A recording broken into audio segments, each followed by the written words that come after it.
Making a movie sounds exciting, but what if it turned into a nightmare? The Wizard of Oz may be a classic, but did you know the actors suffered terribly? Poisonous makeup, dangerous stunts, and even forced drug use made filming a nightmare. Some actors were left with lifelong injuries, while others never recovered. Could all this have been prevented? Well, here are the Wizard of Oz set nightmares you never knew. Buddy Ebsen was a talented actor known for his work in Hollywood. When he was cast in The Wizard of Oz, it seemed like a dream come true. At first, he was supposed to play the Scarecrow, but the role was given to Ray Bolger instead. Instead of leaving him out of the film, the studio gave him the part of the Tin Man. But what should have been an exciting opportunity turned into a disaster. The Tin Man's silver appearance was created using aluminum powder, which was applied directly to Buddy's face and hands. No one knew how dangerous this substance was. It was just makeup to them, Buddy later said. But to me, it was poison. As he worked on set, tiny particles of aluminum entered his lungs every time he breathed. The more makeup they applied, the worse it got. The set was extremely hot, and the makeup would start to melt. Each time this happened, the crew had to reapply it, forcing Buddy to inhale more of the harmful dust. At first, he only felt mild discomfort, but soon he started experiencing severe cramps. It wasn't long before things took a terrifying turn. Just 10 days into filming, Buddy woke up in agony. His entire body felt weak, and he struggled to breathe. "I thought I was dying," he recalled. He was rushed to the hospital, where doctors discovered his lungs were severely coated with aluminum dust. He had developed a condition so severe that even oxygen had trouble reaching his bloodstream. Buddy spent 2 weeks in the hospital, barely able to move. The pain was unbearable, and his breathing remained difficult. When he finally started recovering, he expected to return to work. But instead of sympathy, the studio gave him shocking news. "I was fired," Buddy said. Just like that. No warning, no concern for what had happened. MGM didn't want to delay filming, so instead of fixing the problem, they simply replaced Buddy. They brought in actor Jack Haley to play the Tin Man, but this time they made a small change. Instead of using pure aluminum powder, they mixed it into a paste before applying it. While this reduced the risk, it didn't make the makeup completely safe.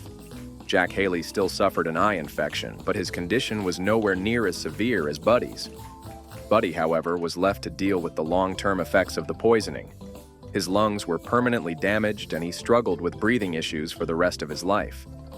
"They didn't care," he said. "To them, I was replaceable." His career never fully recovered from the incident, and it remained one of the biggest regrets of his life. Ray Bolger was thrilled to be cast in The Wizard of Oz, but he had no idea how much his role would cost him. His character, the Scarecrow, required a unique look, so the studio designed a special mask for him. Every single day of filming, Ray had to wear a tight rubber mask that was glued to his face. The latex material stuck to his skin like tape, and after long hours of shooting, removing it was a painful process. "It took about an hour to peel off," he later said, "and it hurt every time." Because he had to wear the mask for months, the pressure and constant pulling damaged his skin. Deep lines formed on his face, especially around his mouth and chin. When filming finally ended in 1939, Ray removed the mask for the last time and saw something shocking. His skin had changed permanently. "The lines never went away," he said. "I looked in the mirror and realized they were there for good." Even after the movie was finished, his face still showed the waffle-like pattern from the mask. The studio also used a dangerous substance to make his costume fireproof: asbestos. In one scene, the Wicked Witch of the West tries to burn the Scarecrow. Since fire was actually used for special effects, the costume designers coated Ray's outfit with asbestos to prevent it from catching fire. At the time, asbestos was commonly used in movies, but no one knew how dangerous it really was. Years later, it was discovered that asbestos exposure could lead to serious health issues, including lung disease and cancer. Decades after filming, Ray Bolger was diagnosed with bladder cancer in 1986. He passed away the following year at the age of 83. Unfortunately, his suffering was not the worst case. Margaret Hamilton, who played the Wicked Witch, endured even greater pain. Margaret Hamilton delivered one of the most unforgettable performances in The Wizard of Oz. But her time on set was far from magical. Her green makeup, dangerous stunts, and careless production decisions put her life at risk. To achieve the Wicked Witch's iconic green skin, the studio used a special type of paint that contained copper, a toxic metal. The makeup was thick and difficult to remove. It also made eating a challenge. "I had to drink my meals through a straw," Margaret later shared. "I couldn't risk getting any in my mouth. Even breathing became a concern.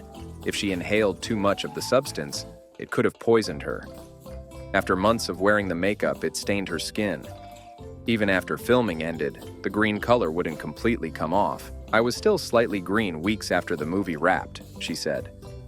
But this was nothing compared to the horrifying accident that happened while filming one of the Wicked Witch's most famous scenes. One of the most terrifying moments in The Wizard of Oz is when the Wicked Witch vanishes in a burst of flames. To create this effect, real fire was used.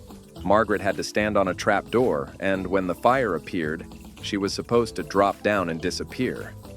But something went terribly wrong. As the fire exploded, Margaret didn't fall through the trapdoor in time. Instead, the flames shot up and engulfed her face and hands. She screamed in agony as her costume caught fire. The copper in her green makeup made the burns even worse, causing intense pain. She suffered third-degree burns on her face and hands. The studio immediately called for medical help, but when the doctors arrived, removing the toxic makeup became another nightmare.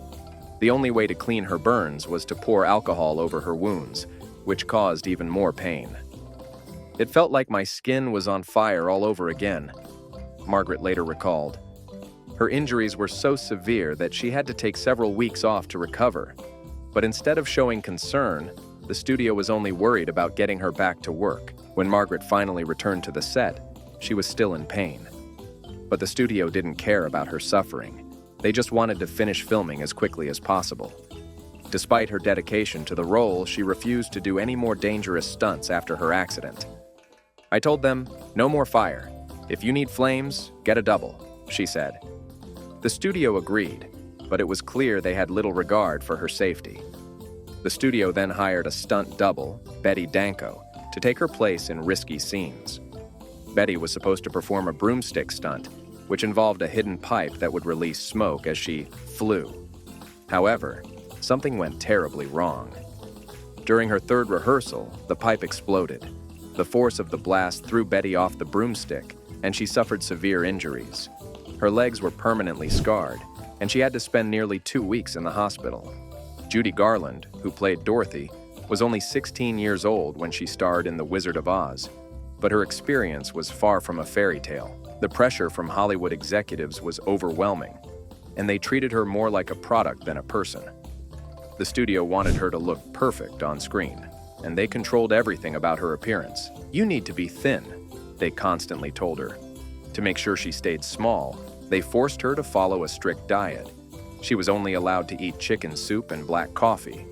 To make things worse, they even made her smoke cigarettes to suppress her appetite. Judy was exhausted from the intense filming schedule, but instead of letting her rest, the studio gave her stimulant pills to keep her awake and energized. Then, when the day was over, they forced her to take sleeping pills so she could get some rest, only to wake up and repeat the cycle all over again. This routine continued for months, and before she even realized it, she had become addicted to the drugs. It wasn't just food and drugs that made Judy's time on set unbearable. The people in charge didn't treat her with kindness or respect either. She was constantly criticized for her looks, and the executives even called her cruel names. "You look like a fat little pig with pigtails," they told her, making her feel insecure and worthless. The mistreatment didn't stop there. The film's director, Victor Fleming, also treated her terribly. During one scene, Judy kept giggling nervously. Instead of being patient, the director became angry and slapped her across the face to make her stop. She had no choice but to continue acting because, in Hollywood at that time, standing up for yourself meant losing your career. Adding to the unfairness, Judy was paid far less than her male co-stars.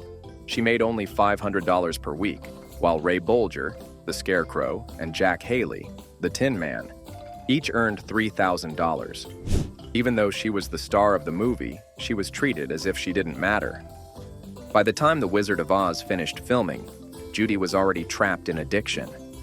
The pills that the studio had forced on her as a teenager became something she struggled with for the rest of her life. Her tragic story came to an end in 1969 when she died from an overdose at the age of 47. Looking back, it's clear that Hollywood in the 1930s had little regard for the well-being of its actors. While the movie became legendary, the suffering of those who made it should never be forgotten. Do you remember this movie? Let us know in the comment section below, and more such amazing videos, do subscribe to our channel.